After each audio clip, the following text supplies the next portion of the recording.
What should I eat? Well, that's the magic question, isn't it? So let's start with what Scripture says. In Daniel chapter 1, Daniel's in prison, and he is being offered the king's royal diet, which you would think is the greatest thing, right? You're in prison and you're being offered this royal diet. Well, Daniel didn't think so. He thought that this was really going against what God wanted for him and his body. And so he asked if he could just have vegetables and water. And the person in charge of him was really concerned that, the king would have his head, that this would be the end of him. But Daniel really appealed to the steward who had been assigned to his care and just said, just for 10 days, please, for 10 days, can we just have a diet of vegetables and water? And then you can compare us to the other young men who eat from the royal menu. And then you make your decision. So the steward agreed to it and fed him the vegetables and water. And here's no surprise, right? At the end of 10 days, they looked better and were far more robust than the others who had been eating from the royal menu. So what does that say to us? Well, it tells me I am what I eat. In fact, so much so that every 28 days, your skin replaces itself, your liver every 5 months, and your bones every 10 years. So every 10 years, your body is completely new. Kind of cool in a way. It also says that we have a lot of power to determine the health of our body long term, whether we're going to replace it with cells that are healthy or cells that are not so healthy. And how is that going to help our overall health long term? So why does what we eat matter so much? It matters at the cellular level. Cellular inflammation is that below the perception of pain, something that disrupts the proper signaling processes in the cell. And that leads to fat accumulation and the development of all kinds of chronic diseases. There are several here listed in front of you. Heart disease, diabetes, intestinal permeability, Alzheimer's, depression, anxiety, multiple sclerosis, all of them have links back to cellular inflammation. And when and where that starts in the body, we don't know exactly. But we do know that the food we put into our body affects whether or not our cells respond in an inflamed way. The question is what foods, when, and how. So one of the things you want to consider is what is in the cell. You have a cell membrane, you have a cytoplasm, all that little gooey stuff in the middle. You have the nucleus where the DNA lives, but you also have what's called the mitochondrion, or mitochondria in plural. And this is the powerhouse of the cell. This is where the energy comes from. This is where your energy comes from. So having healthy mitochondria in your cells can really bring and restore health to a body. And this mitochondria varies from cell to cell. There's not always two. In fact, some of them have thousands. Your eyes have thousands of mitochondria in each cell. So it varies based on the amount of energy and the work that the cells are doing based on where they are in your body. But they're critical to how your body lives and reacts in its environment.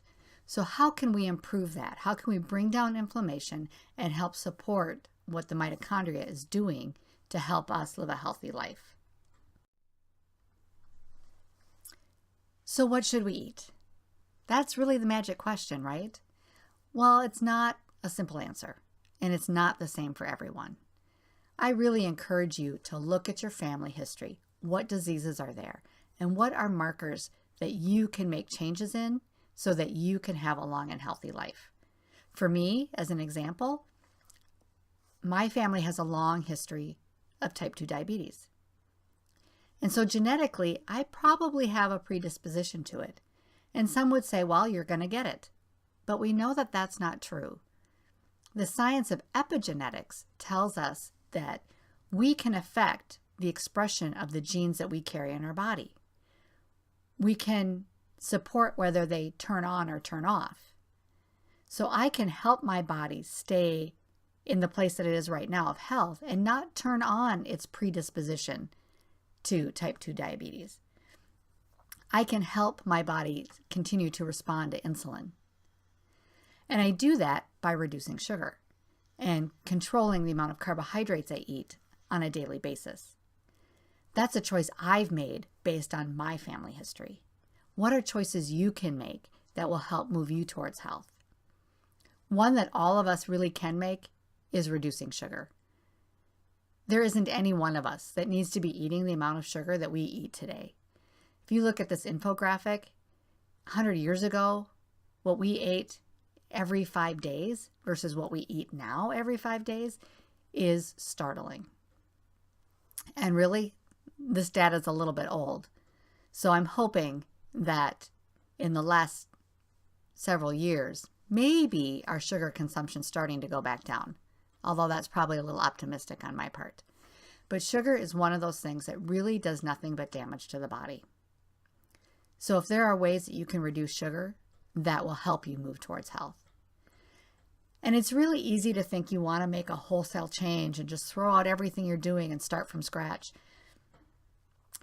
But technically, you're a lot more likely to be successful in the long term if you make smaller changes and make them one at a time.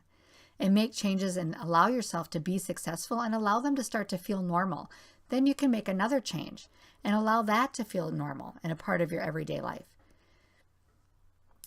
It doesn't bother me that I don't eat sugar very much. It's a special treat that I get a couple times a year, not something I get every day. And that really works well for me. But that was a choice that I had to make for me. You have your own choices to make. You know how your body responds to the things that you're putting into it. Maybe you need more vegetables. Maybe you need less meat in your life. There are all kinds of ways we can make those changes. And if you look around, there's advertisements continually about the latest and greatest diet, whether it's paleo or keto, which is ketosis, which is a different way of burning energy in your body, which is a whole nother conversation. And yes, there's benefits to it. And yes, there's cautions to it. But what do you know, if you want to eat low carb, if you want to, go Mediterranean, there's all kinds of diets out there. You need to spend some time figuring out what your body responds well to. What causes your body to be inflamed? Some people do really well with legumes, with beans, and those sorts of things. Other people don't. So there's so many nuances. You need to take it as something personal rather than wholesale what the latest celebrity is telling you to eat. And I encourage you to take the time to do that, because as you learn to listen to your body and feel what it's feeling after you eat something, do you suddenly become bloated, or do you feel good? Are you energized, or are you sleepy? Those things tell you if you're eating what you should be eating or not. If you're experiencing brain fog, then maybe there's something else that needs to change. So I encourage you to become an experimenter on yourself and allow yourself to really find its own formula for full and complete and total health, so you can live like Daniel too.